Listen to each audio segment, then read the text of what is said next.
Aquele som não deveria existir.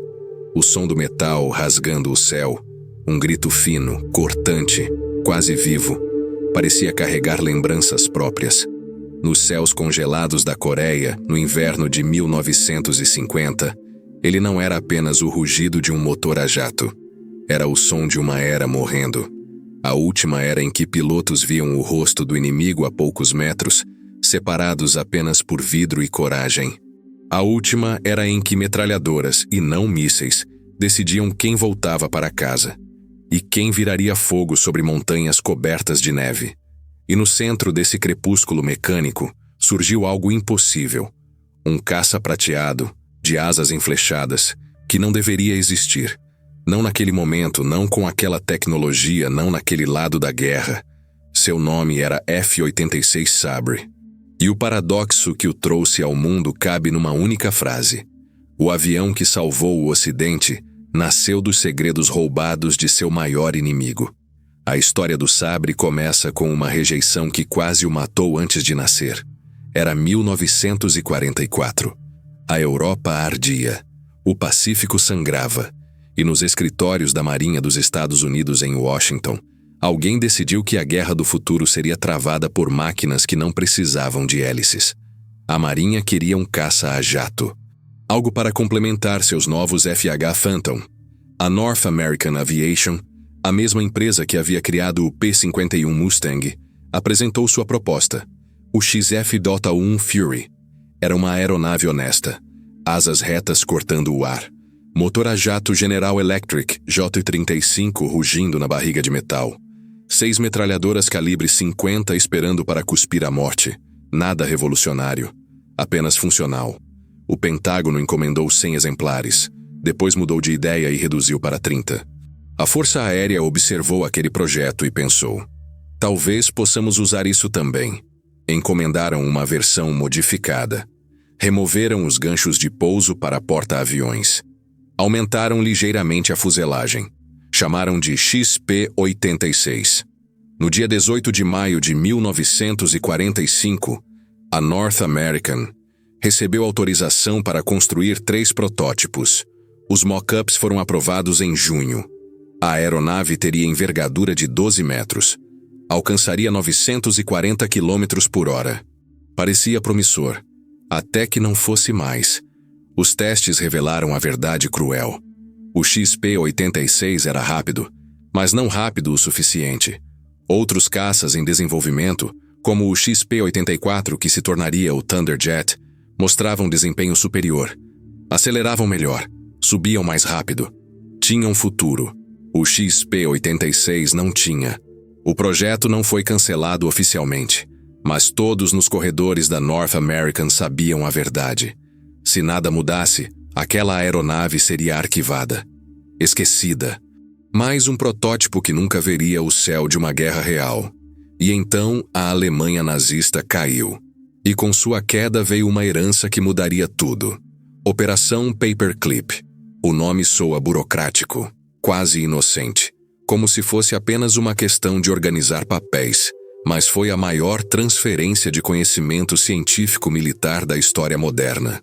Cientistas alemães foram capturados, documentos secretos foram apreendidos. Aeronaves experimentais foram desmontadas e enviadas através do Atlântico antes que os soviéticos pudessem tocá-las. Entre aqueles documentos estava um estudo que parecia trivial. Título técnico: Asas enflechadas e altas velocidades. Data: 1940. Autor: um grupo de cientistas alemães que nunca viveriam para ver suas ideias transformarem a aviação mundial. Os engenheiros da North American leram aquele documento com ceticismo inicial, depois com crescente fascínio, depois com algo próximo ao terror, porque aquele estudo mostrava que eles estavam construindo todas as aeronaves erradas. A física era simples, brutal, inevitável. Quando uma aeronave se aproxima da velocidade do som, o ar sobre suas asas acelera ainda mais rápido que a própria aeronave. Esse ar cria turbulência, ondas de choque. A aeronave começa a tremer, vibra. As asas se curvam sob estresse impossível. E então, se o piloto insistir, Ela se despedaça. Não havia motor potente o suficiente para empurrar através dessa barreira. Não com asas retas, mas asas enflechadas atrasavam esse evento fatal. A onda de choque demorava mais para se formar. A turbulência chegava mais tarde. A aeronave podia acelerar além do que os engenheiros americanos pensavam ser possível. Os alemães haviam descoberto isso anos antes. Haviam aplicado parcialmente no Messerschmitt Mi-262. Haviam até proposto uma variante com asas totalmente enflechadas. Mas a guerra terminou antes que pudessem construí-la. E agora aquele conhecimento estava nas mãos dos mesmos homens que haviam bombardeado Berlim até reduzi-la a escombros fumegantes. Uma única asa de Mi-262 foi enviada para o escritório da North American na Califórnia. Mais de 1000 testes em túneis de vento foram realizados. Modelos em escala foram construídos e destruídos. Números foram calculados e recalculados. E então, em uma reunião que poderia ter falido a empresa inteira, os engenheiros tomaram uma decisão que beirava a insanidade. Vamos jogar fora tudo o que fizemos. Vamos recomeçar. O XP-86 foi redesenhado por completo. Asas enflechadas a 35 graus. Slats automáticos na borda de ataque para compensar a instabilidade em baixas velocidades que matava pilotos alemães. Toda a aerodinâmica recalculada do zero. Era arriscado. Era caro. Era tardio demais. Mas era necessário. Porque sem essa mudança radical, o sabre não existiria. E a Guerra da Coreia seria travada com aeronaves obsoletas enfrentando jatos soviéticos que dominariam o céu sem oposição real. O primeiro protótipo ficou pronto em 8 de agosto de 1947, sem armamento instalado, sem pintura, apenas metal prateado brilhando sob o sol escaldante da Califórnia. E no dia 1º de outubro daquele ano, um homem subiu na cabine estreita para o primeiro voo. Seu nome era George Welch, e ele carregava uma ferida que nunca cicatrizaria. George Welch não era apenas um piloto de testes. Era um fantasma vivo. 7 de dezembro de 1941. Pearl Harbor. A manhã que mudou a guerra. A manhã que acordou um gigante adormecido. Welch estava lá, não como vítima esperando a morte cair do céu, como o único piloto americano que conseguiu decolar durante o caos e abater aeronaves japonesas enquanto a base queimava ao redor dele. 4 zeros destruídos. 4 pilotos inimigos que nunca voltaram para seus porta-aviões. Foi recomendado para a Medalha de Honra, a mais alta condecoração militar dos Estados Unidos. A medalha que transforma homens em lendas. Nunca recebeu. A razão oficial era técnica, fria, burocrática. Não havia seguido ordens. Havia decolado sem autorização formal de um superior. A razão real era política, suja, covarde. O comando não queria transformar em herói nacional alguém cuja própria existência expunha o quanto Pearl Harbor fora um desastre monumental de inteligência e prontidão militar. Então George Welch voltou para a guerra. Abateu mais aviões japoneses. Sobreviveu quando milhares não sobreviveram. E quando a guerra terminou em 1945, ele se tornou piloto de testes, porque homens como ele não sabem fazer outra coisa senão voar. No 1º de outubro de 1947, ele empurrou o acelerador do XP-86 até o limite. O motor General Electric J-35 rugiu. A pista de Edwards começou a correr abaixo das rodas. E pela primeira vez na história, um caça americano com asas enflechadas deixou o solo. O voo foi surpreendentemente suave, dócil até. O cockpit oferecia uma excelente visibilidade através do canopy transparente. Barulho e vibração eram mínimos comparados aos jatos brutais da época. Welch pousou 30 minutos depois e entregou seu relatório lacônico. Esta aeronave tem futuro. Mas o verdadeiro teste ainda estava por vir. Em abril de 1948, Welch subiu novamente no sabre. Desta vez com um objetivo específico que ninguém havia autorizado formalmente. Subiu a 2.500 metros de altitude. Inclinou o nariz prateado para baixo. E mergulhou. A velocidade aumentou. O altímetro girava como um relógio quebrado. O medidor de Mach se aproximava da zona vermelha pintada no painel. A zona onde a aeronave deveria começar a se desfazer. Mach 0,90. 0,95. 0,98. E então, por uma fração de segundo que pareceu eternidade, a agulha tremeu e cruzou. Mach 1. A barreira do som havia sido quebrada. George Welch se tornou o primeiro piloto a quebrar a barreira do som em uma aeronave de combate ocidental. Chuck Yeager havia feito isso meses antes no Rex-1, mas aquela era uma aeronave experimental. Um foguete com asas que nunca veria combate real. O Sabre era um caça, uma arma de guerra pronta para matar. Welch nunca recebeu crédito oficial, porque oficialmente aquilo nunca aconteceu. A Força Aérea não podia admitir publicamente que um piloto civil, em um caça não autorizado para tal teste, havia alcançado algo que seus próprios pilotos militares ainda não haviam conseguido. Mais uma vez, George Welch foi apagado da história oficial. Mas a aeronave que ele testou não seria esquecida. Em 1948, a designação mudou de XP-86 para F-86. A letra P de Pursuit foi substituída por F de Fighter.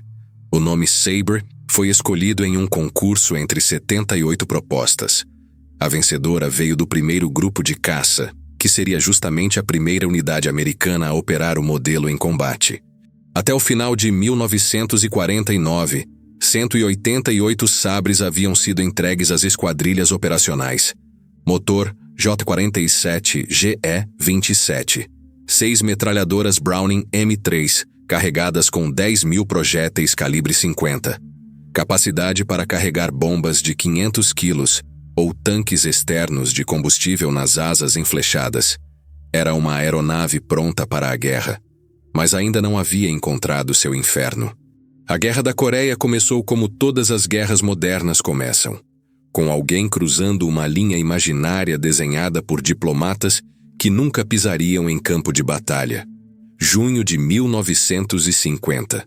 Forças norte-coreanas cruzaram o paralelo 38. Invadiram o sul. O mundo assistiu. As Nações Unidas reagiram. Os Estados Unidos enviaram tropas e aeronaves. No céu, a situação rapidamente se tornou desesperadora. A Coreia do Sul tinha uma força aérea que mal merecia o nome. Poucos aviões antiquados. Pilotos com treinamento mínimo. A Coreia do Norte, armada e treinada pela União Soviética, tinha mais de 100 aeronaves modernas. Os americanos enviaram seus velhos P-51 Mustang, os mesmos caças que haviam dominado os céus da Europa. Funcionou por algumas semanas contra os caças soviéticos obsoletos que a Coreia do Norte possuía. Mas então a China entrou na guerra e trouxe consigo algo que mudaria tudo. MiG-15, um caça soviético a jato, prateado, mortal, superior a tudo que os americanos tinham no teatro de operações naquele momento. Os MiG destruíram os Mustang como falcões destroem pombos, rápido, brutal, sem piedade. Os bombardeiros B-29, aqueles gigantes que haviam reduzido cidades japonesas a cinzas sem oposição real, agora eram interceptados e abatidos. A superioridade aérea americana, considerada absoluta e inquestionável, evaporou em semanas. O Pentágono entrou em pânico silencioso. E então, alguém se lembrou do Sabre. Em dezembro de 1950, os primeiros F-86 chegaram à Península Coreana. Foram baseados em Gimpo, perto de Seul. A missão era tecnicamente simples: encontrar os MiG-15 soviéticos e eliminá-los do céu. Mas ninguém sabia se o Sabre poderia realmente vencer. Porque, no papel frio das especificações técnicas, o MiG-15 era superior em quase tudo que importava em combate aéreo. Voava mais alto, subia mais rápido, virava mais apertado em curvas fechadas.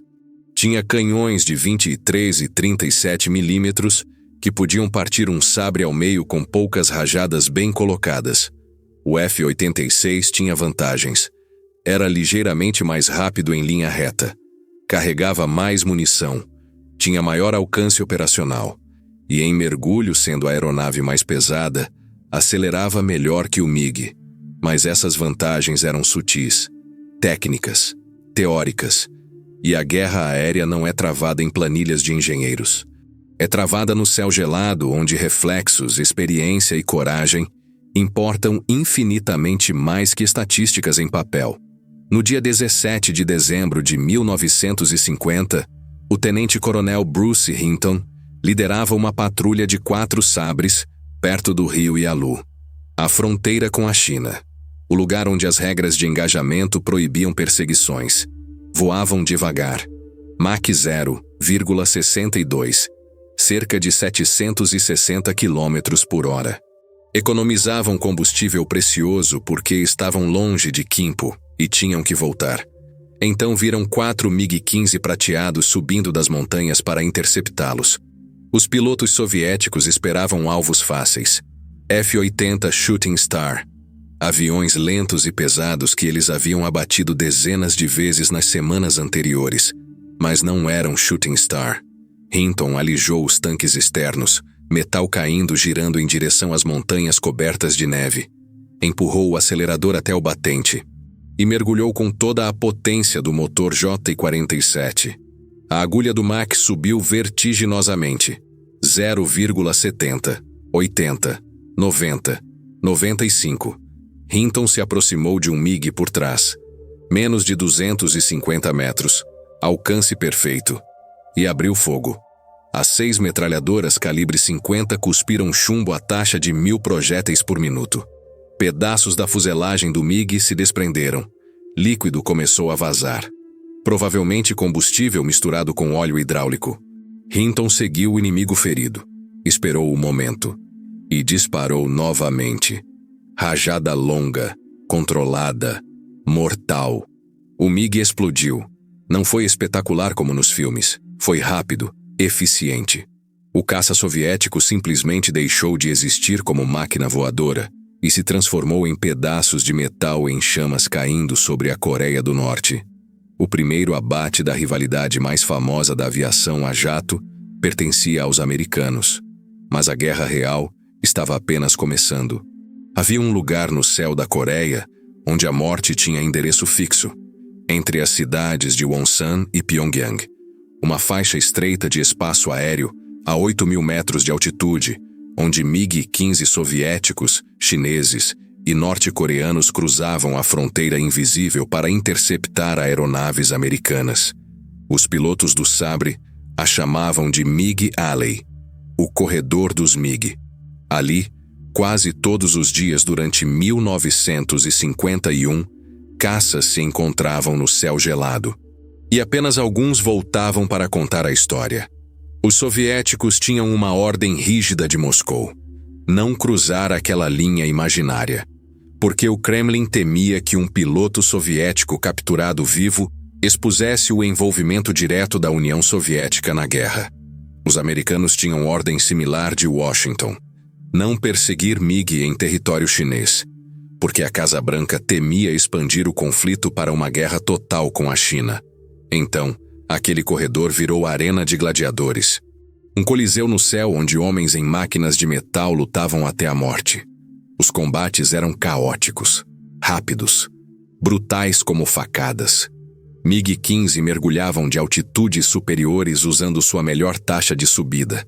Disparavam rajadas devastadoras com seus canhões pesados. E fugiam antes que os sabres pudessem reagir adequadamente. Os americanos desenvolveram táticas novas para sobreviver. Patrulhas de 16 aeronaves. 4 esquadrilhas chegando ao corredor com 5 minutos de diferença. Altitudes escalonadas. Cobertura mútua. Quando MiG apareciam, dividiam-se estrategicamente em 2 grupos. Um subia tentando ganhar altitude. Outro mergulhava buscando velocidade. Os americanos respondiam com precisão calculada. 4 sabres perseguiam os que subiam, onde o F-86 tinha desvantagem técnica, mas poderia usar números. 2 sabres perseguiam os que mergulhavam, onde o F-86 dominava completamente. Funcionou. No dia 22 de abril de 1951, 12 Sabres terminavam sua patrulha de combate quando 36 MiG-15 apareceram subitamente das nuvens. Parecia um massacre iminente. 12 contra 36. Mas mais 12 Sabres chegaram naquele exato momento. A próxima patrulha programada. Sorte cega ou timing perfeito. O combate que se seguiu foi uma carnificina organizada. Caças lutavam de 10 mil metros de altitude, até quase raspar as árvores das montanhas. 4 MiG foram abatidos em chamas, 4 danificados tão gravemente que provavelmente não chegaram às suas bases. Nenhum Sabre foi perdido. Pilotos começaram a se destacar como ases da nova era. Capitão James Jabara abateu seu 5º MiG em 20 de maio. Tornou-se o primeiro as da era dos jatos. Uma nova geração de guerreiros do céu. O coronel Francis Gabreski, que havia sido as na Europa durante a Segunda Guerra com 28 abates contra aeronaves alemãs, agora caçava MiG nos céus da Coreia. Velha guarda encontrando nova guerra.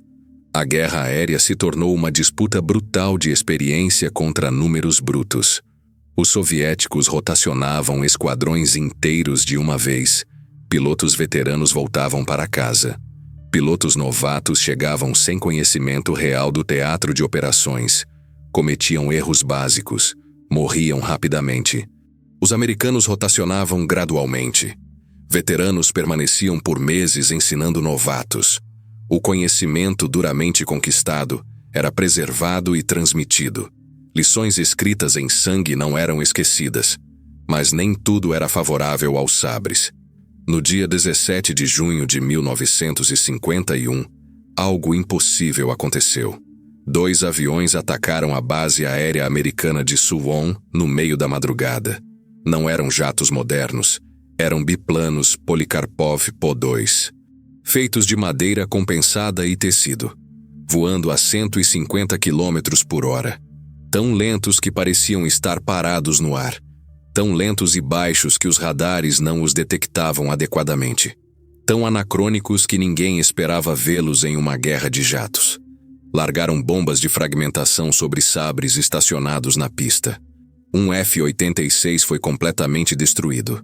4 seriamente danificados. Mais 4 com danos leves que exigiriam semanas de reparo. A ironia era tão brutal que doía. A aeronave mais avançada tecnologicamente dos Estados Unidos havia sido danificada por um biplano projetado em 1928.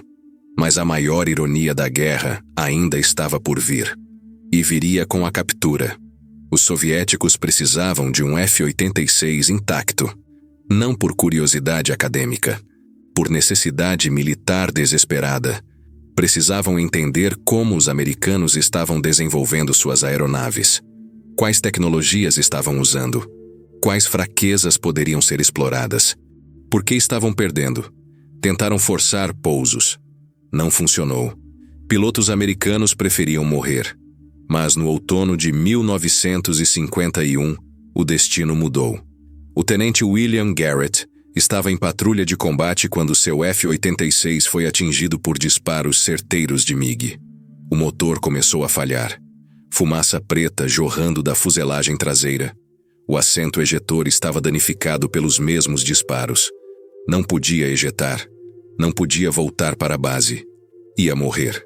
Decidiu tentar um pouso de emergência no Mar Amarelo, onde poderia ser resgatado por helicópteros americanos antes que os soviéticos o alcançassem. Capitão soviético Konstantin Sheberstov viu o Sabre ferido soltando fumaça. Seguiu de longe como predador seguindo presa moribunda. E quando percebeu a intenção do americano, tomou uma decisão. Abriu fogo com os canhões do MiG. Garrett manobrou desesperadamente, mas o Sabre, já danificado e lento, respondeu mal e caiu. Não no mar como planejado, na lama, em uma área pantanosa perto da costa, em território inimigo. Garrett foi resgatado por helicóptero americano horas depois, mas o Sabre ficou, relativamente intacto, no quintal dos soviéticos. E nos céus acima daquele pântano, começou uma das batalhas mais ferozes da guerra. Sabres tentando destruir a carcaça com bombas e foguetes. MiG defendendo desesperadamente cada metro de ar.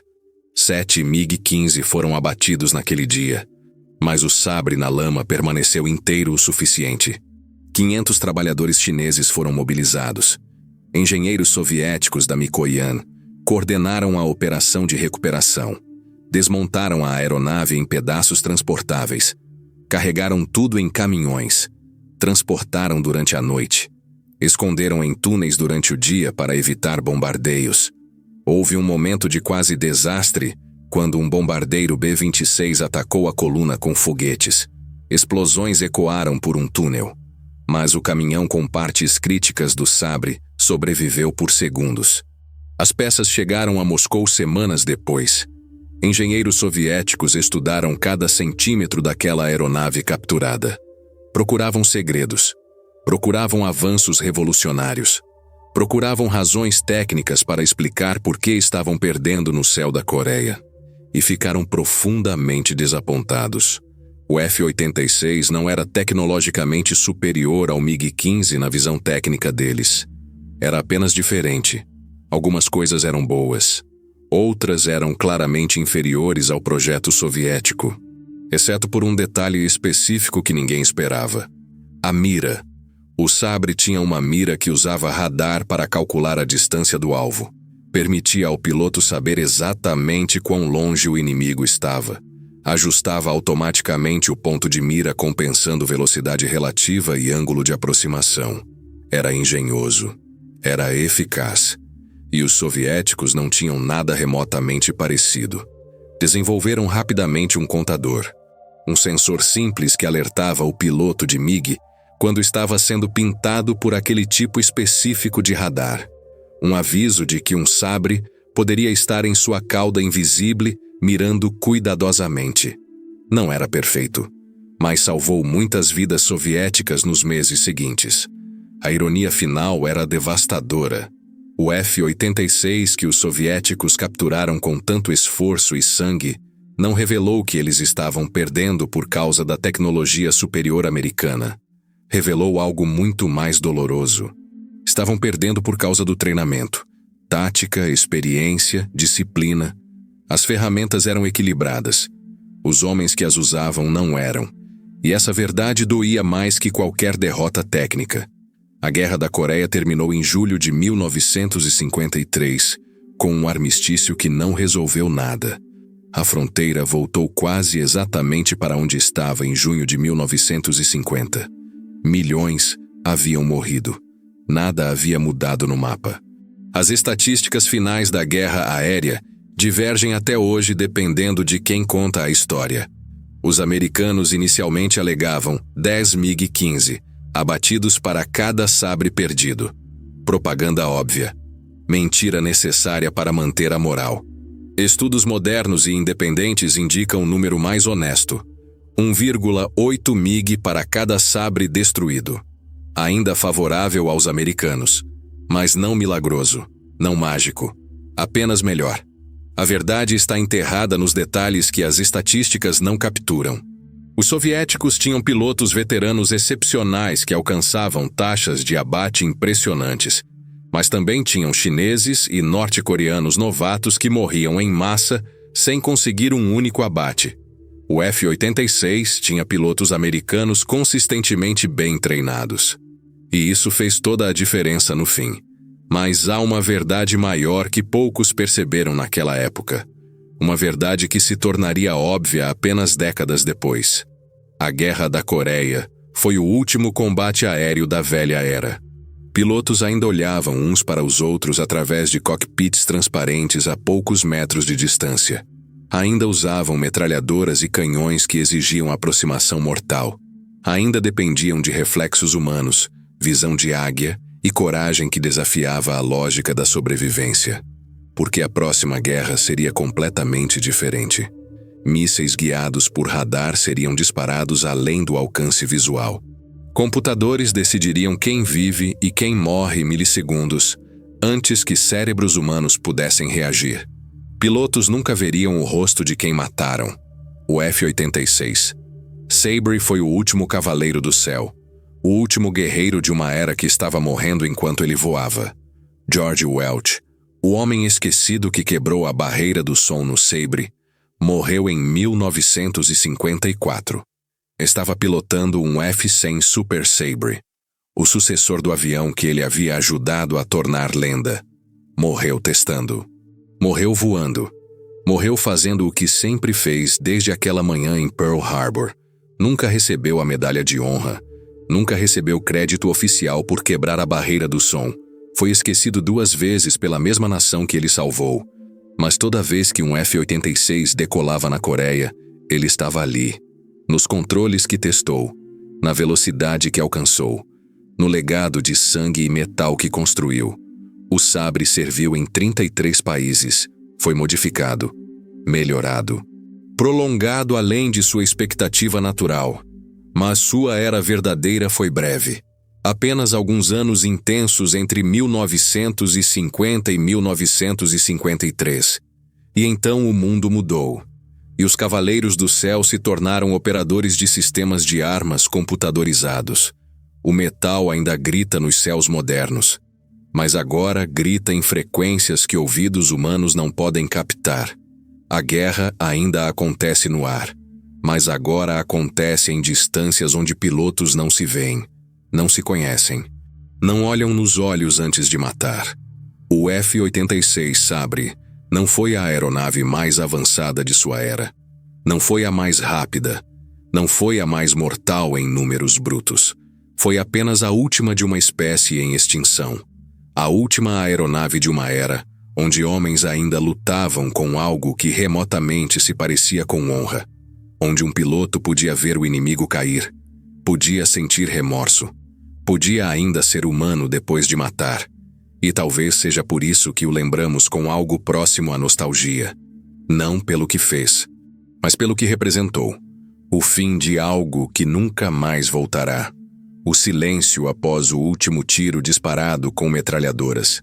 O momento suspenso entre eras, quando o céu deixou de pertencer aos cavaleiros de metal prateado e passou a pertencer às máquinas que não precisam de coragem. Apenas de coordenadas e algoritmos.